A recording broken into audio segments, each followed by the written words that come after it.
You ask Tiger to calculate. This deals with finding the midpoint between 2 points. The midpoint between the 2 points is 32.566. Let's solve it step by step. Plot the 2 points and calculate the midpoint using the formula. The coordinates of point 1 are x1 equals 35, y1 equals 69. The coordinates of point 2 are x2 equals 30, y2 equals 63. PM represents the midpoint of the 2 points.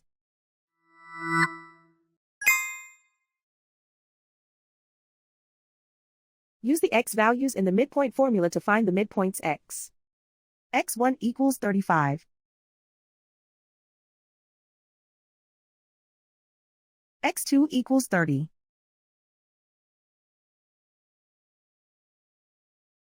Simplify the arithmetic.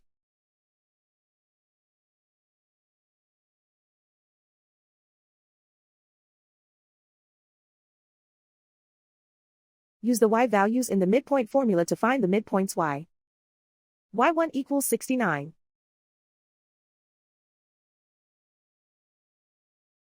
y2 equals 63.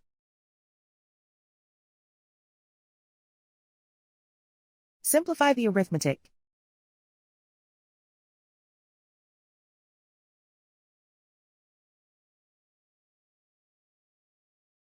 And so, the midpoint is 32.566.